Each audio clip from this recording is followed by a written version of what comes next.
Muy bien, pues vamos a dar inicio. Muchísimas gracias a las personas que nos acompañan.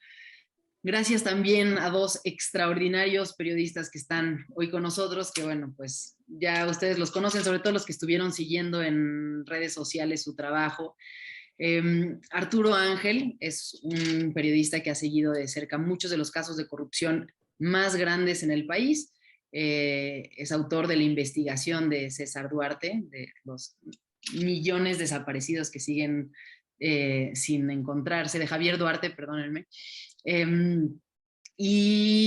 Además de esto ha seguido muy puntualmente casos como el de Odebrecht, como los juicios por la estafa maestra y ha estado pues informándonos no únicamente a través de sus notas periodísticas, sino también siempre a través de sus redes sociales y distintos espacios en medios, acercándonos un poco a estos eh, casos jurídicos tan complejos en donde hay tanto involucrado, además de lo estrictamente jurídico, como son todas las cuestiones políticas, mediáticas y sobre las cuales también vamos a abundar.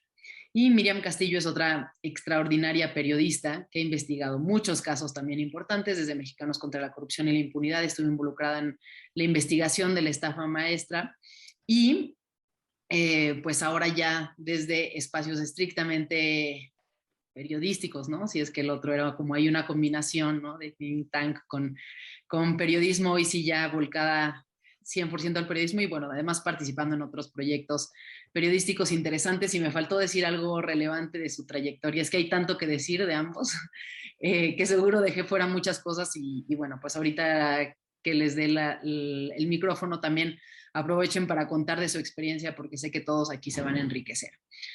Este es parte de una serie de diálogos que hemos tenido entre IntelliJuris y Gato Pardo, en los que estamos intentando entender estas intersecciones entre el periodismo y las leyes, ¿no? Que además es complicado tanto desde la forma en la que se aborda como cuidar los límites que de pronto la ley impone, ¿no? Como temas de debido proceso, privacidad, a los que también vamos a entrar ahora. Entonces, bueno, pues qué mejor que tener esta plática con ustedes dos para hablar sobre esto.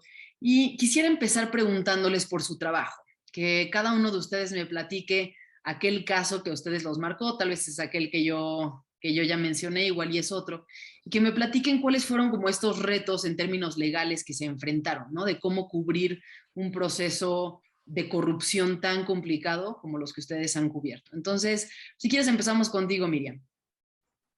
Muchas gracias, Fer. Hola, Arturo. Hola a todos. Muchas gracias por entretenerse un ratito, por dedicar un ratito de su jueves. Am, bueno, primero, gracias por la presentación. ¿Cuál, como bien decías, yo tengo muchos años siendo reportera, un montón. En los últimos años fue cuando comencé a, digamos, especializarme en temas de corrupción. En mi ingreso a Mexicanos contra la Corrupción y la Impunidad no me daba como mucho margen, ¿verdad? No podíamos como reportear exactamente cualquier cosa. Y yo creo que ahí además fue en donde tuve un mayor acercamiento a un asunto legal. Voy a hacer una confesión aquí. Yo empecé hace un montón de tiempo y creo que hay muchos abogados en el foro. Em, un proceso muy sencillo y como muy natural y yo creo que todos hemos visto cuando tenemos, cuando somos reporteros, a nosotros se nos hace como muy lógico. Em, Cuando iniciamos en la cobertura, cuando uno llega de asistente o en las primeras cosas cubriendo algo, lo primero que nos mandan a todos es a cubrir la fuente policíaca. Y yo creo que esa es la parte, el primer acercamiento que tenemos casi todos los reporteros. Lo hacemos pésimo, la verdad, creo, en general. Hablo por mí al menos, evidentemente hay muchísimas excepciones, pero si alguien se echa un clavado y busca un archivo y lee las cosas que nosotros hacemos cubriendo la fuente policíaca y cubriendo las primeras notas, pues no nos maten, por favor. Esa sería como mi primer petición. Es como un mea culpa y tratando de justificar un poco después, ahora, y como platicabas, que cubrimos otro tipo de cosas, también con otro ritmo. Es bien distinto el periodismo de investigación que nos permite hacer trabajos como el de la estafa maestra, como el de Duarte en el caso de Arturo Ángel, como algunas investigaciones también internacionales, cosas que tienen que ver con lavado de dinero de manera internacional, que fue también algo que hicimos con el Consorcio de Periodistas de Investigación. Creo que también los diferentes ritmos que se pueden llevar en un trabajo, creo que es importante que en general pongamos ese contexto. Y respondiendo un poco a tu pregunta de cuál es la investigación que nos ha marcado, en mi caso, por muchos motivos, una de las investigaciones que me ha marcado más es el caso de la estafa maestra. Sin embargo, creo que no es el caso más complicado en cuanto a un asunto legal que hayamos tenido que desentrañar.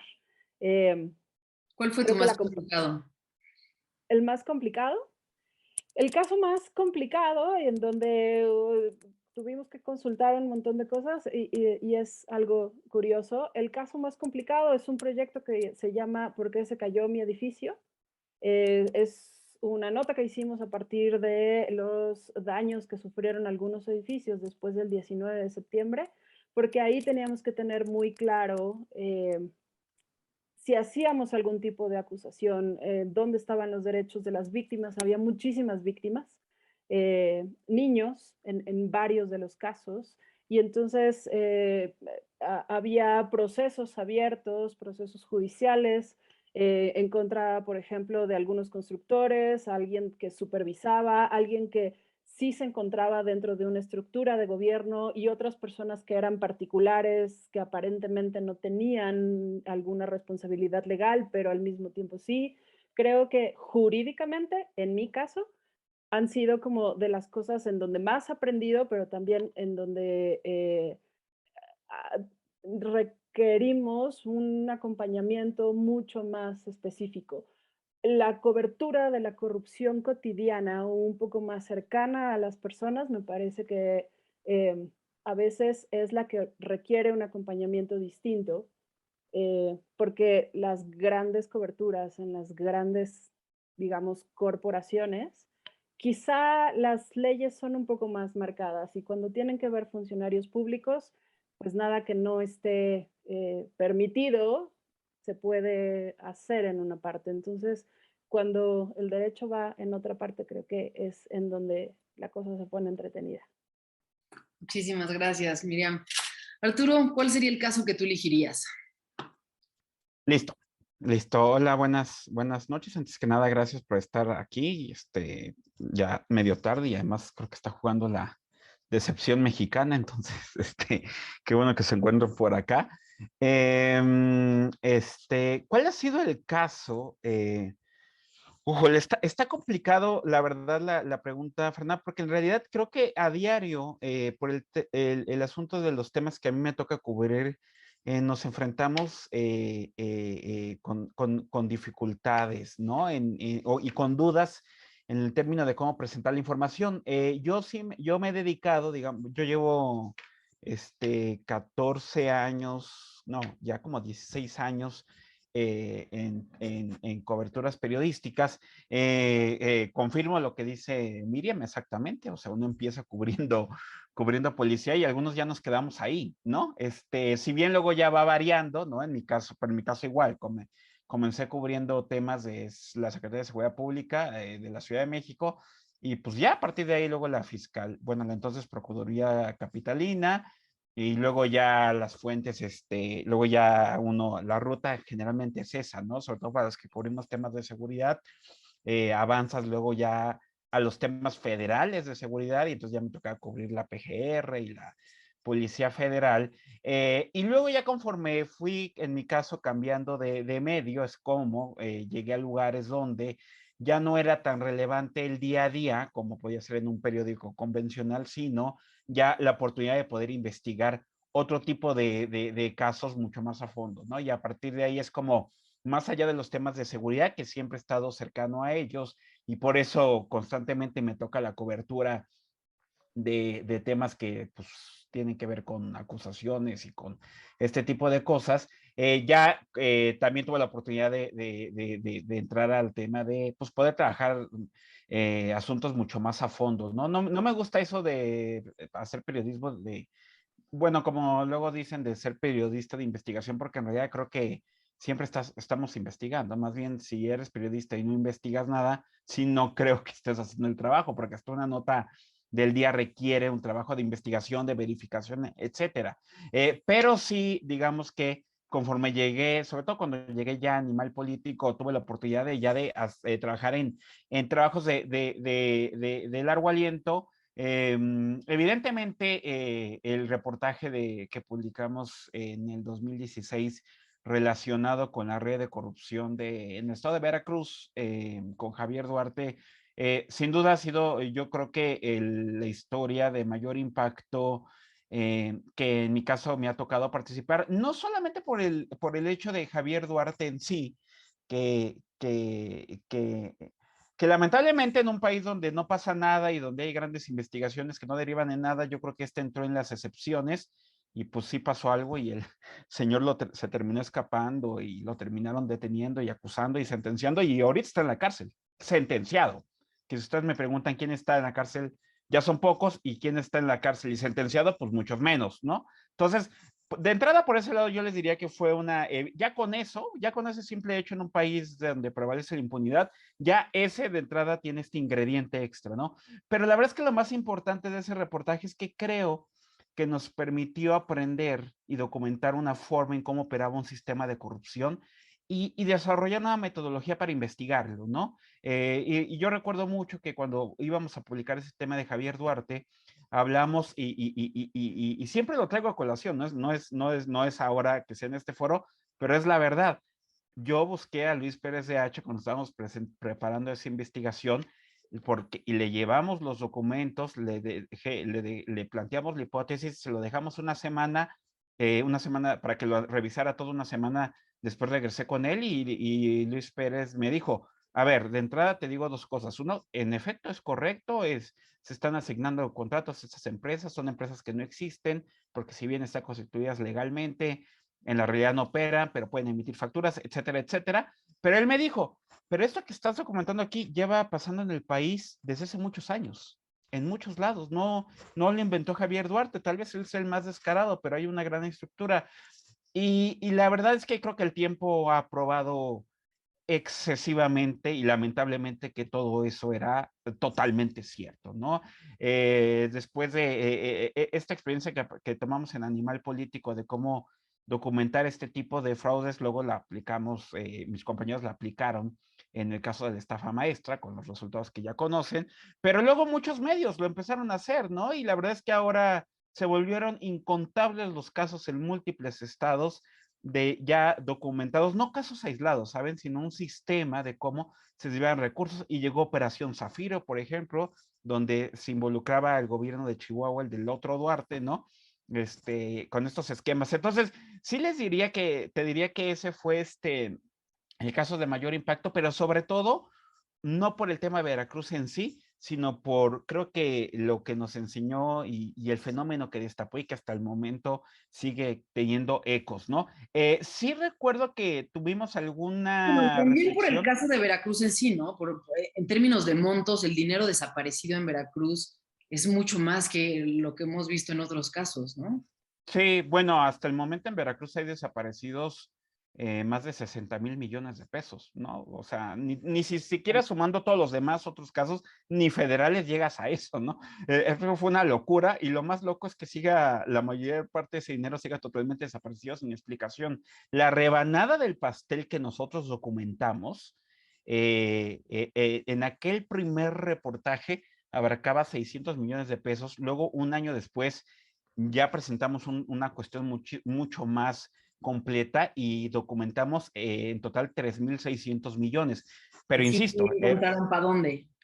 ajá, que terminaron en elecciones, por ejemplo, porque además logramos ligar una investigación del Instituto Nacional Electoral que había encontrado que había una empresa que financió ilegalmente la campaña del PRI en Veracruz en 2012, hablo de la presidencial, y esa empresa estaba aparecía ligada con nuestra red de empresas fantasma a las que habían llegado recursos públicos, ¿no?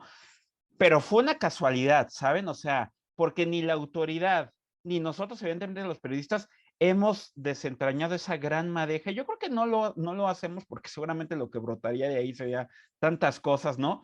Pero digamos, ese granito de arena, ni el INE sabía. O sea, el INE cuando encontró la empresa y sancionó, nosotros fuimos con el INE y le dijimos, ¿saben que esta empresa está ligada a una red de compañías que recibió recursos públicos? No lo pudieron averiguar en 5 años y cuando se los llevamos ya se les había pasado el tiempo para investigar. Entonces, pero bueno, es una pequeñísima prueba de que terminó en elecciones y también hubo otros casos donde se documentó que Javier Duarte compró casas y ese tipo de cosas a su novia de aquel entonces con ese tipo con otra de las empresas. Y en fin, evidentemente hubo un sinfín de posibilidades en donde terminó todo ese dinero y mucho seguramente sigue por ahí escondido en algún rincón de alguna cuenta bancaria en un paraíso fiscal, no lo sé, ¿no? Pero sí recuerdo, y ya para cerrar esto, que sí tuvimos alguna duda en ese momento de cómo íbamos a presentar el reportaje original en términos de presunción de inocencia y sobre todo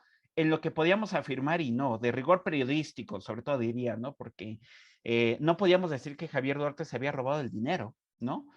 Pues porque eso no lo podíamos probar. Lo que teníamos probado es que de manera sistemática se había desviado recursos en ese gobierno. Entonces, finalmente, la discusión que tuvimos, pero tampoco queríamos sacar al personaje, porque el personaje era pues muy importante para la historia y finalmente lo que hicimos fue, sí, hablar de que habían desaparecido en el gobierno de Javier Duarte tal cantidad de dinero a través de contratos que dieron distintas dependencias en su administración. O sea, tampoco no era una sola, eran como 8, ¿no? Entonces, creo que ya con eso fue suficiente y ya la gente hizo sus propias conclusiones, ¿no? Pero creo, y a partir de ahí han venido otros trabajos. Sí creo que un reportaje especial que publicamos hace 3 años en Animal Político que se llamó Matar en México, Impunidad Garantizada, hablando de reportajes, creo que ese ha sido el más complejo en esto que preguntabas, ¿no? Porque teníamos muchas dudas de cómo lo que hacía este reportaje era evidenciar evidentemente que más del 95% de los homicidios quedaban impunes, pero que a su vez había personas condenadas por homicidio que no necesariamente eran los reales homicidas, ¿no? Sino que cómo se habían trabajado en ese sistema, pues había una fabricación de culpables y en realidad, pese a que algunos tenían una sentencia, pues no necesariamente eran los homicidas, ¿no? Entonces ahí sí tuvimos algún debate de cómo los presentábamos las historias. Había muchos otros que estaban presos, pero no necesariamente se había probado que habían cometido el homicidio. Entonces, ese fue yo creo que un reportaje donde hubo muchísima más complejidad en todo esto, pero insisto, sobre todo creo que es en el día a día donde nos enfrentamos a este tipo de dudas. Bien. Ahora, Miriam, hablabas de un tema que es muy relevante y del que se habla poco, ¿no? Esta corrupción cotidiana, la pequeña, la que no tiene todos estos reflectores. Y muchas veces para contar estas historias, como la que nos relatabas tú ahora del edificio, es necesario también hablar de las personas alrededor, ¿no? De los ciudadanos que se ven afectados por la corrupción cotidiana. Y cuando uno habla de un ciudadano que no se expone voluntariamente a los medios de comunicación, que no tiene un cargo público, pues hay ciertas leyes de privacidad que lo protegen, ¿no? Y mucho más tratándose de un menor de edad. Eh, ¿Cómo se lidia con esto, no? A ver, querer por un lado, ¿no? Esta necesidad periodística de contar la historia, de contar la gravedad de los efectos que está teniendo el acto de corrupción, ¿no? De que gente se está quedando sin casa. Y por otro lado, cuidar la privacidad individual de las personas que lo sufren, ¿no? ¿Cómo se empatan estos dos? ¿Cómo se puede conciliar? Creo que ah, hay como varios factores. Creo que en lo primordial es tener claras tus prioridades y un poco como tus líneas. ¿Qué es lo que quieres comunicar y cómo quieres comunicarlo? ¿No? Finalmente, por ejemplo, me cuentas o me explicas, por ejemplo, este asunto de los menores, si se exponen o no se exponen. La verdad es que yo creo que van a decir que soy una pésima periodista, pero muchas veces creo que se aprende un montón echando a perder, eh, evidenciando a alguien y que alguien venga y te haga un reclamo. Em, Creo que también al principio no estábamos tan claros, también las leyes han ido evolucionando y no estábamos tan claros de lo importante que son algunos datos, de lo importante y lo defendible que es la privacidad. Por ejemplo, cuando Platicábamos. dices cometer algún error, como cuál, o como qué nos podrías contar, experiencia personal, algo que hayas Como, por dado. ejemplo, algunas experiencias personales en algún momento, eh, revelar el nombre de algunas personas que estaban participando en un proceso o en una averiguación, cuando después te das cuenta que eso pudo afectar en muchísimas circunstancias, revictimizando a algunas personas en algunos casos. Em, eh, por ejemplo, en este asunto de ahora, estas disposiciones que hay como derecho al olvido o esta presunción de inocencia, la modificación que hubo a los procesos, a la ley de los procesos, etcétera, en donde ya se establece el principio de presunción de inocencia, es cuando, al menos yo como periodista, tomo noción de todo lo que implicó para muchas personas, de las cuales revelábamos el nombre completo, en el que, pues, evidentemente en este momento a lo mejor alguien hace una búsqueda y hay alguna nota en donde su nombre aparece y es un homónimo o es una persona que resultó absuelta de una acusación y ya está ahí como plasmado el nombre. Entonces, a veces eso yo creo que, insisto, uno sale de la carrera con su cara de creo que soy un periodista, aunque no tengo muchas nociones, y escribe 4 notas de lo que nosotros, de algunos boletines, de historias que hay alrededor de algunos casos, y tiempo después te das cuenta de la relevancia que tienen esas cosas y del el papel que fungió nuestro trabajo como periodistas en la cosa cotidiana de construir historias. Em, Creo que, también después, y eso es, insisto, una cosa, algo que vas aprendiendo y algo que vas formando como periodista, el capacitarte, el acercarte a esta parte. Em, ¿Cómo vas lidiando? Creo que también, nosotros, en general, lo que como periodistas tratamos de contar es una historia. Es una razón de por qué hay algo particular en una situación que es importante y que es útil para una sociedad conocerlo. El caso de el bebé que apareció en el penal de Puebla. Más allá de lo escandaloso de la historia, el fondo de eso es que hay algo importante y está como presentando una problemática dentro de un penal porque hay auto de gobierno o porque en un panteón no hay controles para manejar, y más allá de la historia de una familia con una tragedia horrible, lo que queremos contar como medio es la historia más grande. Entonces, en algún momento no es indispensable conocer el nombre, apellido, en dónde vive la familia y revictimizar esa parte, ¿no? Me parece que cómo se lidia, por ejemplo, con datos personales y este tipo de cosas con la familia, pues porque no es indispensable que todos los datos, si la familia no autoriza darlos a conocer, no es indispensable que aparezcan en una historia, porque lo importante está en otra parte. Las ilegalidades están en otro lado, los castigos también tienes que estar en otra parte. Entonces, ¿cómo se lidia? Volteando un poco el foco. Siempre hay una manera de poder poner la cámara, la grabadora o la historia en un punto correcto en donde lo que digo, también me parece como indispensable si nosotros estamos peleando por un derecho a informar, un derecho a expresarnos, bueno, respetar otros tantos derechos que tiene como la sociedad, los procesados, las víctimas. Entonces, creo que cómo se va lidiando uno, pues la verdad es que sí, tratando de capacitarnos lo más posible para conocer todos los aspectos legales que hay, que son un montón, pero también esta sensibilidad de qué es lo que quieres transmitir y en dónde pones la importancia o destacar algunas de las cosas que haces. Muchas gracias, Miriam. Arturo, has visto que una de las labores más complicadas que se está reportando el día a día de algunos juicios, ¿no? Tengo muy presente el de Lozoya porque siempre te estás levantando, siempre nos estás así mandando tweets así a las 4 de la mañana, estoy afuera del reclusorio para la audiencia. Estos procesos están cargados de minucias legales, nombres larguísimos, ¿no? El proceso para la restitución de los derechos del imputado, ¿no? Que a la hora de hacer una nota periodística, si uno quiere incluir todo al detalle, es imposible porque se vuelve ilegible, ¿no? Porque así somos los abogados de pronto. Y nos hemos planteado mucho justo en esta serie de conversaciones cómo los periodistas jurídicos muchas veces son traductores, ¿no? O sea, hacen una labor de explicar un idioma a otros. ¿Cómo se puede hacer este trabajo sin perder la precisión, ¿no? Porque esa es otra parte importante, ¿no? O sea, cómo relatar exactamente lo que está pasando en un juicio, las instancias, por qué se detuvo un proceso, pero por el otro lado hacerlo accesible para las personas que no están necesariamente familiarizadas con el derecho.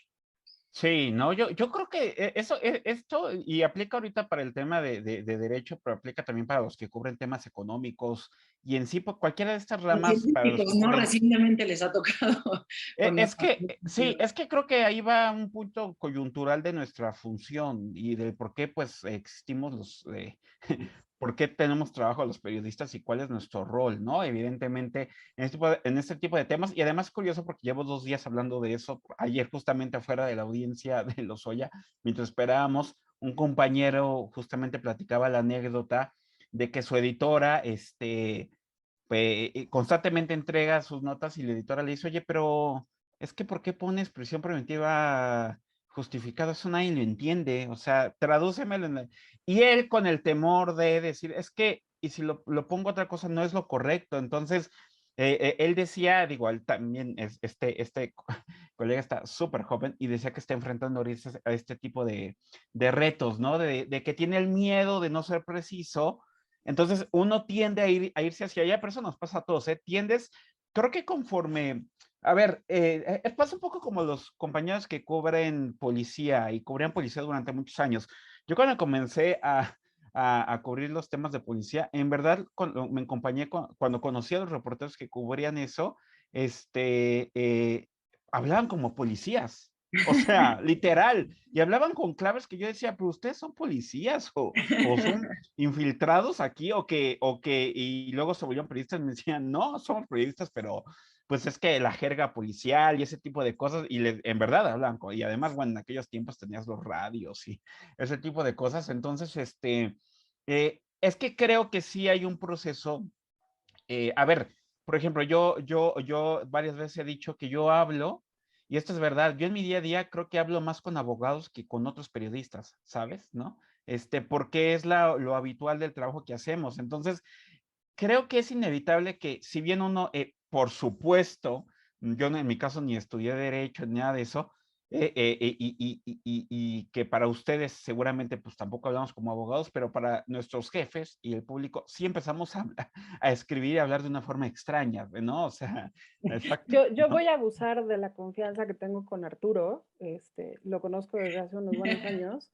Sí habla como abogado de repente, ¿eh? Y es a veces como un pro y un contra, ¿sabes? Yo, si tengo alguna duda, sí es como, tradúceme esto, por favor, de abogado a gente normal y de gente normal a abogado, por favor. O sea, porque, pues sí, efectivamente, él empieza a estar mucho más familiarizado con algunos términos y sí es cierto, él se ríe un poco del asunto de los radios y eso, pero a veces yo me pierdo en algún momento porque es como, ajá, significa que está afuera o está adentro.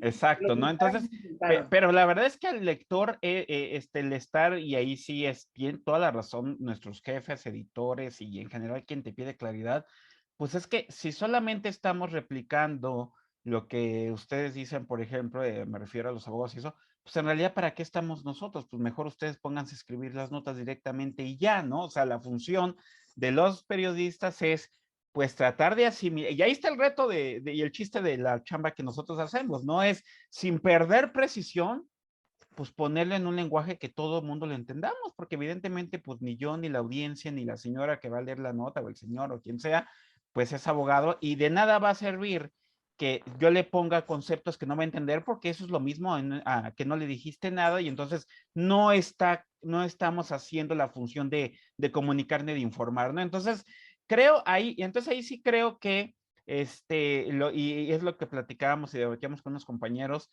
la verdad es que creo que ahí sí los periodistas, llegado un momento en que, ok, abogado, ya me dijiste lo que tiene que ser, hasta aquí se acabó. Yo ahí viene la chamba de nosotros, ¿no? Y ahí sí lo siento si al otro día el abogado dice, no, porque otro también pasa, ¿no? O sea, luego uno lo pone y en verdad llevo años que al otro día me dice un abogado, eso que pusiste no es preciso, y yo siempre les digo, perdóname, pero ¿significa que está en la cárcel, sí o no? Y que va a estar en la cárcel, o sea, prisión preventiva justificada, ¿verdad? Significa dejar en la cárcel a alguien hasta que haya un juicio, punto. Y no les gusta cárcel luego pero es lo que la gente en realidad le queda clarísimo, ¿no? Entonces, hay que lidiar siempre entre esas dos cosas, o sea, no llegar evidentemente a decir lo que no es, y ahí sí creo que ese es el gran reto en esto, o sea, uno se empieza a obsesionar, y yo llevo años obsesionado con esto de que cárcel no es justicia y ese tipo de cosas, y uno siempre trata, luego nos hacen burla de que nada más estamos adoctrinando, queremos adoctrinar gente, pero en fin, o sea, en efecto, esto que preguntas, Fer, la verdad es que es el reto más importante que por lo menos en mi caso sí está todos los días ahí. Y es eso, o sea, y ahí sí creo que es la experiencia, y el hablar con ustedes mucho, ¿no? Tener clara la situación. Y yo sí le digo, y yo muchas veces con los abogados que más confianza les tengo, sí les digo, a ver, dímelo para que lo entienda tu familiar que no es abogado. ¿Cómo se lo explicarías? Y algunos sí tienen la disposición de explicarte las cosas, y entonces ya con eso, ellos renuncian a su papel de hablar como si estuvieran todo el tiempo frente al juez, ¿no? Y entonces ya te dan y ya de eso es de lo que uno se alimenta. Y luego, la verdad es que a lo largo de los años sí vas creando relación con algunos abogados que tú sabes que los puedes estar jodiendo todo el tiempo, que no sea su caso, y dices, mira, este abogado o este juez o este fiscal me dijo esto, ¿qué significa, no? Y ya a partir de ella, esa traducción que ellos te hacen, ya uno hace el resto de la chamba. Entonces, digamos que es lo que a mí me ha funcionado, pero en efecto, o sea, eso es fundamental, y siempre hay o sea, no sirve que nosotros publiquemos notas donde estén las palabras que ustedes manejan si la gente no lo va a entender, honestamente, porque ahí sí no estamos haciendo nosotros nuestra chamba, ¿no? Ahora, nos hacen una pregunta del público que va relacionada con algo que yo quería preguntar, ¿no? Ana Cristina Ferreira dice, los periodistas suelen confundir a la sociedad porque hacen un juicio previo que la gente cree que así juzgarán y no es así, ¿no?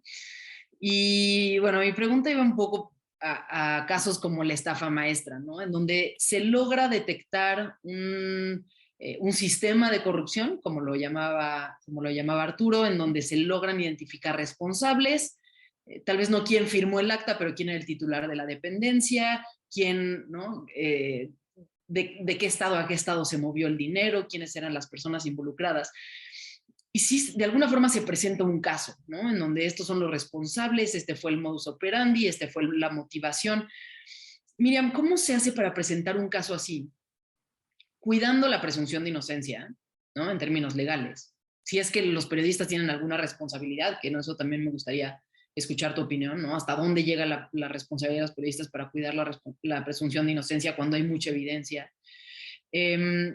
Y para cuidar el debido proceso, ¿no? Porque eventualmente todo el mundo se va a enterar, el público se va a hacer una opinión sobre ese caso en particular, y estas personas van a llegar a juicio ya con todo el mundo con una opinión hecha sobre su culpabilidad antes de que un juez pueda revisar la evidencia. ¿Cómo se cuidan estos detalles a la hora de de hacer un reportaje de este tamaño y con estas implicaciones? Mm, que- Creo que hay un montón de cosas que convergen y se tocan y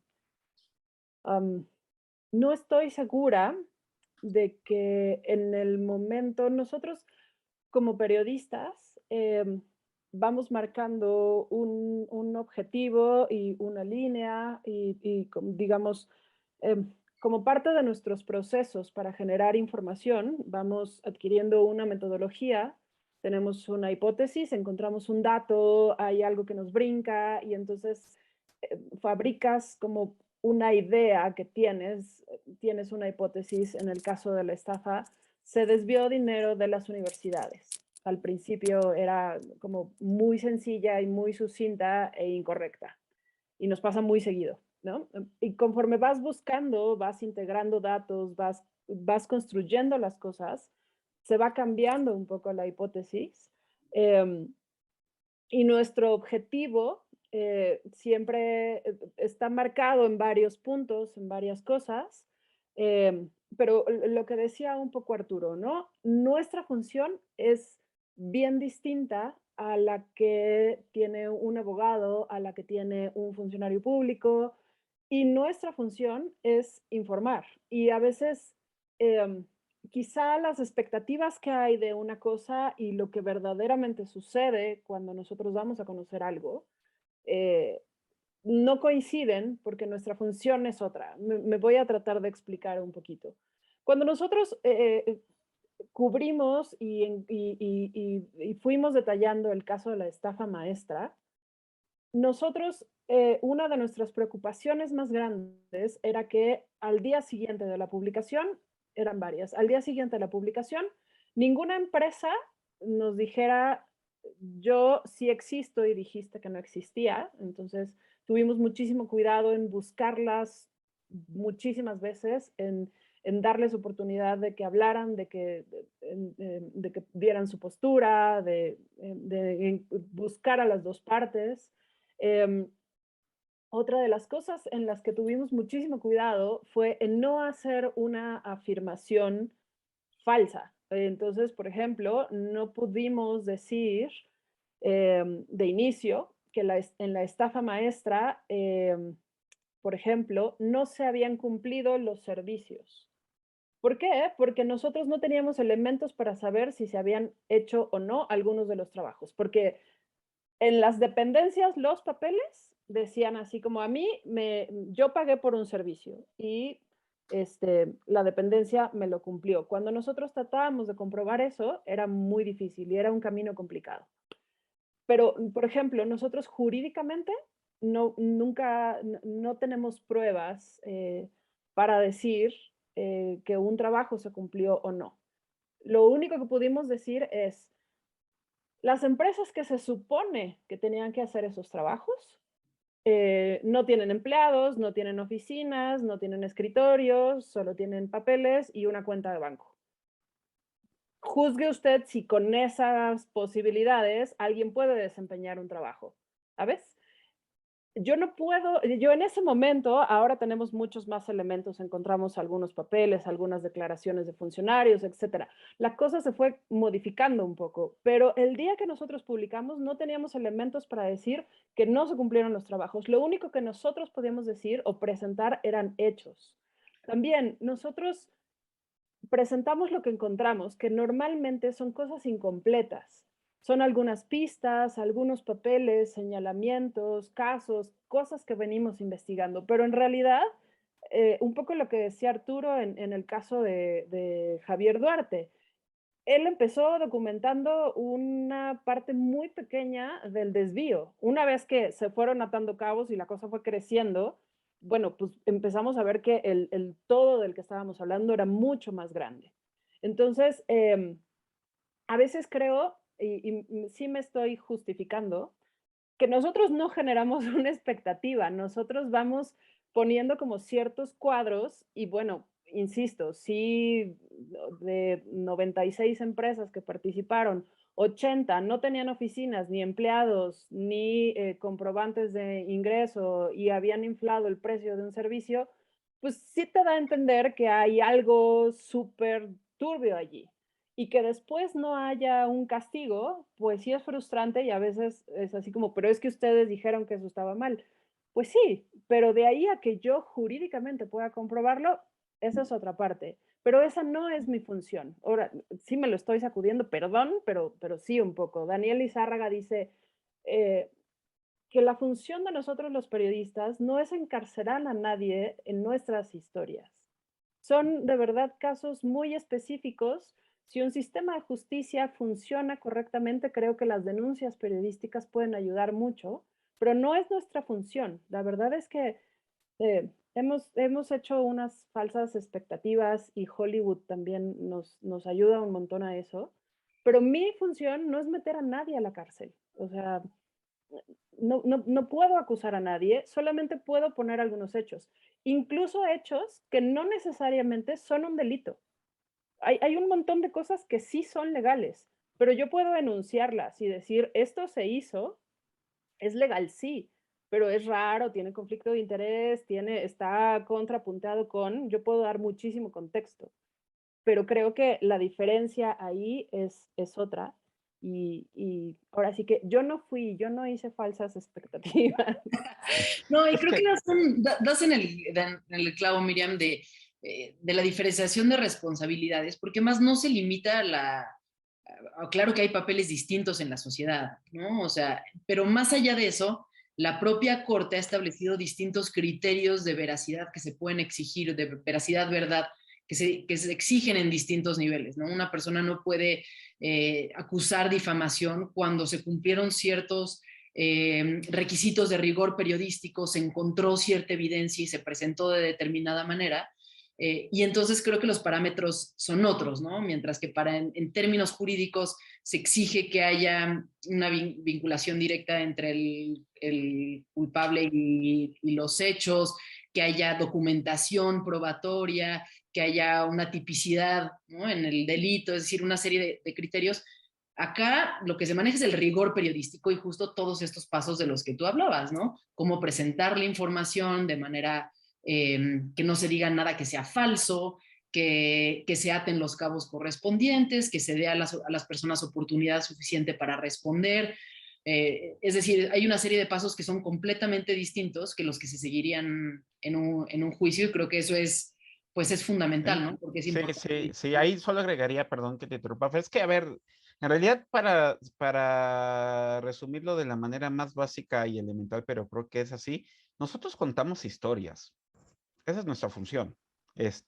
Historia, evidentemente, tenemos evidentemente, historias con veraces, verificadas, que tienen un rigor. En general, los parámetros para nosotros suelen ser mucho más éticos que legales, ¿no? Pero regresando al tema de la función, nosotros contamos las historias. Y nuestro reto es encontrar las maneras en que esas historias estén bien contadas, lleguen a más gente, se compartan, se hable de ellas. Pero tal como dice Miriam, ese pan de cada día que te escribe gente diciendo, pero es que de qué sirve que no sé qué, si entonces no pasa nada. Y le digo, pues es que creo que te estás equivocando de aduana a la que le tienes que preguntar eso. Si ya leíste la historia, te indignaste, bueno, pues reclámale a la autoridad que qué está haciendo, ¿no? Es otra. Nuestra chamba es, insisto, contar historias, básicamente, para decirlo de la forma más elemental posible. Y ahí es donde entran, las historias las contamos a partir de una base, de una expertise que tenemos y también de una serie de parámetros que, insisto, muchas veces son mucho más éticos que legales, ¿no? Es un poco como hace unos días un medio nacional publicó una portada de un presunto narcotraficante y su exclusiva era que tenían las fotos de él en la cárcel, ¿no? O sea, bueno, para decirlo, del Marro, publicó Milenio la portada, ¿no? Y entonces la nota, la exclusiva era que, entonces, pues evidentemente esas fotografías eran una violación a la presunción de inocencia porque lo estaban mostrando sin cubrirlo y encarcelado, y si bien tenía una sentencia, pues la sentencia no estaba firme y todo lo que ustedes saben mejor que yo, ¿no? Pero pues entonces ahí se apuesta por, no, bueno, es que, entonces, evidentemente ahí hay una decisión editorial y que para ser una decisión editorial evidentemente se da en un contexto de, pues el marco ético que cada quien tiene de apostar por la exclusiva de mostrar la foto, aunque eso conlleve una violación de la presunción de inocencia. Lo esquizofrénico de esto es que el mismo medio, cuando difundía las fotos, sí le cubría la foto, la cara en la fotografía, pero la habías puesto en tu primera plana en el impreso, ¿no? Pero creo que es un buen ejemplo con el que solamente digo, estamos siempre en una batalla en este tipo de cosas, Fer, ¿no? Es entre que hasta qué punto, hasta qué no, cómo estiramos la liga, ¿no? Y qué tipo de cosas tenemos que hacer, ¿no? Sí, sin duda.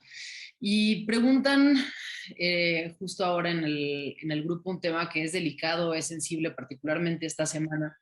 Eh, ahí nos vimos, Arturo, no sé si andabas también por ahí, Miriam, pero bueno, nos encontramos muchos compañeros en la protesta que hubo y pues denuncia, una especie de memorial también para los compañeros periodistas fallecidos, ¿no? Que ya van 3 en este año. La última Lourdes Maldonado, y que muestran una vez más lo difícil y lo complicado que es ser periodista en México en estas circunstancias, ¿no? Y lo peligroso y que realmente es una cuestión de vida o muerte. Los temas a los que ustedes se dedican, o sea, salir a denunciar a un secretario de Estado, a un gobernador, presentar la forma en la que se conecta este dinero, en las que hay empresas involucradas, personas que se volvieron millonarias, pues también es un asunto que pone en riesgo a un periodista. ¿Cómo manejan ustedes esto? ¿No? O sea, es algo de, pues yo publico lo que encuentro y hasta donde tope, o qué tipo de medidas se toman, o digamos, en su caso personal, ¿cómo lo viven?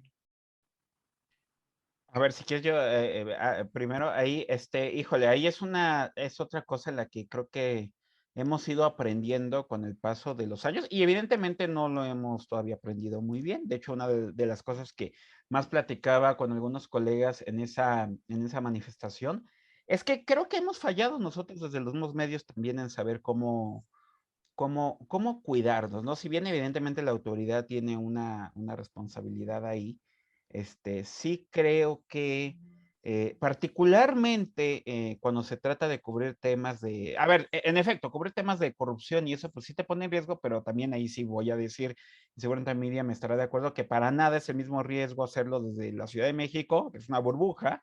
No digo que no te puedan matar aquí, si pueden, seguramente lo intentarán, pero a hacerlo cuando vives en estados donde literalmente quien gobierna es el crimen organizado. O sea, sí creo que esta ciudad, Medios sí, locales, ¿no? De pronto que no tienen... exactamente, exactamente. O sea, donde literalmente el poder del municipio está en manos del crimen, ¿no? O sea, aquí digo, no dudo, Ciudad de México evidentemente hay cobros de derecho de piso y eso, pero sí hay una autoridad establecida que evidentemente sí hay ciertos límites. Bueno, en muchos lugares del país esos límites ya no existen. Y entonces, trabajar en esos contextos es 10 veces más complicado. Y es ahí donde creo que, híjole, hay un gran reto sobre cómo comunicamos las cosas, ¿no? Y sobre todo en este intento de que la gente sepa. Por ejemplo, Tamaulipas es un claro ejemplo de cómo la violencia lo que ocasionó fue que los medios en una decisión de protegerse, dejaran primero de que, o sea, creo que de lo primero que se hizo fue que las notas no estuvieran firmadas por los reporteros que las investigaban, las notas de violencia, pero luego eso ya no era suficiente y literal lo que terminó sucediendo es que ya los medios no cubrían hechos de violencia, ¿no? O sea, como un mecanismo de protección, de autocensura. Evidentemente el problema de eso es que entonces dejamos de cumplir nosotros desde la chamba que hacemos, pues con esta función que tenemos muy importante. Digo, evidentemente nosotros, Miriam, yo y en general todos los que trabajamos en medios, trabajamos por una empresa privada y cobramos un salario y es una labor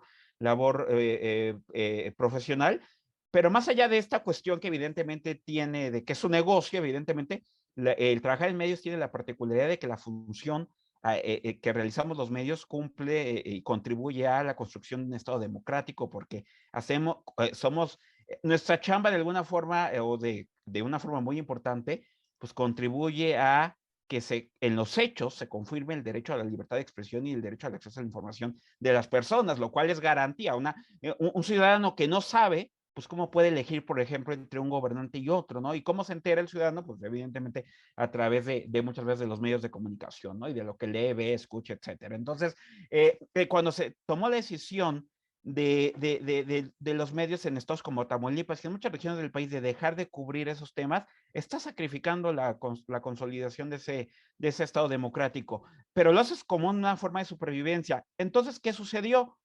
Que algunos colegas si viene tal vez el diario de Reynosa, como estoy inventando el nombre, ya no lo cubría, algunos colegas o personas, youtuberos, blogueros, que al final de cuentas se terminan convirtiendo también, porque empiezan a aprender cómo y a agarrar la técnica y también hacen periodismo, a través de sus propias redes, su perfil de Facebook, sus cuentas de redes sociales, empezaron a cubrir lo que los medios grandes renunciaron a hacer, ¿no? Y entonces empezaron a tener mucho éxito porque la sociedad se dio cuenta y además conforme fuimos evolucionando, allá leer el 80% o 90% de los contenidos en nuestros celulares, los canales de las plataformas de redes sociales se volvieron el gran canal en que la gente se entera de cosas, pero eso a su vez fue poniendo, vulnerando la seguridad de la persona que tiene su canal de Facebook. Aunque le pongas otro nombre, se terminan enterando los delincuentes quién eres y entonces empezaron a matar o asesinar o intimidar también ya no solo al periodista que trabajaba en el periódico tal, sino al que hacía el perfil de Facebook, al que tenía su cuenta de Instagram, de su cuenta de Twitter. Y entonces creo que nosotros, y en este afán de dar a conocer los hechos, de que a lo mejor te empieza a ir muy bien en tu cuenta de red social y entonces empieza a tener muchos likes, porque también eso es cierto, el ego está muy cañón, ¿no? Y entonces empezamos a arriesgarnos de más. Y esta historia no tiene un desenlace, o sea, voy a llegar aquí y no tengo una respuesta. Creo que hace falta que nosotros, encontremos las formas, tal vez logremos entre los medios o en el dichoso gremio, en el gremio, whatever that means, entre periodistas, logremos encontrar las formas, pues, de empezar a cuidarnos muchísimo mejor, ¿no? Más allá de la responsabilidad que tiene evidentemente el Estado, Fer, y en general, ¿no? Sí duele mucho que, a ver, esta marcha, esta manifestación que hubo, pues sí fuimos muchos, pero la verdad te das cuenta que tampoco había muy pocas personas que no fueran personas que trabajan en los medios, ¿no? Y No, ahí todo el sí, mundo traía un celular o una grabadora o sí, un... pero el ciudadano común y corriente Y como todo el mundo que, estaba ahí y estaba además reporteando, ¿no? sí, pero lo que veo es que el ciudadano común y corriente como que tampoco es que le indigne, o sea, ese es otro gran tema, no voy a entrar a él porque hemos normalizado la violencia y la verdad, pero sí también te llama la atención que matan a un periodista y la gente dice, no parece haber esa cuestión de indignación. No lo digo porque importe el nombre, la persona en sí, sino porque la sociedad sabe que cuando están matando a periodistas, en realidad están afectando a todo mundo. O sea, que porque están matando a esa persona que posiblemente te iba a llevar cierta información. Esa es una de las grandes preguntas que no creo no tienen respuesta y en general es una situación muy compleja, lamentablemente, la que estamos viviendo desde hace muchos años. Creo que, perdón, Sí, Arturo, perdón, pero adelante, justo te iba a preguntar tu opinión al respecto. es que me parece que es un tema muy complejo. Es un tema además que, como bien dice Arturo, llevamos muchos años en eso. Em, Creo que en donde hemos fallado nosotros como medios, justo es en esta parte en donde que dice Arturo, am, hemos fallado en nuestra función de explicar por qué somos importantes y no por darnos un lugar, sino cuál es el papel de los medios, qué es lo que le estamos dando a la sociedad, más allá de transmitir un mensaje de un lugar a otro. ¿Cuál es el contexto? ¿Cuáles son las explicaciones? ¿Qué es lo que preguntamos? ¿En dónde estamos exigiendo algo? Es decir, nuestra función social, como dice Arturo, sí desempeñamos un papel, no es un apostolado, porque también creo que esta mala concepción de es que los medios solamente quieren dinero, ay, perdón, sí, sí tengo que pagar mi renta, ¿sabes? O sea, sí, sí tengo una función social, pero al mismo tiempo también necesito tener una función económica porque pues, sigo siendo una persona. Me encantaría tener una beca o algo por el estilo, pero no es el caso, ¿sabes? Me parece que eh, esta separación de en dónde hay algunos intereses y dónde está como la otra parte, no hemos sido claros, me parece que en particular en México, esta creencia de que el periodismo forzosamente tiene que ser absolutamente imparcial, sin una línea editorial, es mentira. Es decir, todos los medios tenemos una línea editorial, me parece que quizá debemos de ser un poco más claros de cuál es esa. En Estados Unidos, por ejemplo, hay medios que abiertamente dicen yo soy un periódico de derecha, republicano, que defiende o no ciertas garantías o derechos o posturas en torno a, ¿cierto? No por eso voy a dejar de dar a conocer ciertos eventos, pero está mi opinión como medio, mi función como para marcar cuáles son los factores que influyen en una decisión. Me parece que en eso hemos fallado los medios, por un lado, y por otro, otra parte que hablábamos es, ¿en dónde está? Somos un país muy centralizado. En la Ciudad de México efectivamente somos una burbuja. A mí la verdad es que me pone muy nerviosa, un tanto cuanto incómoda hablar acerca de la violencia contra los periodistas, porque me parece que estoy hablando de un lugar completamente privilegiado.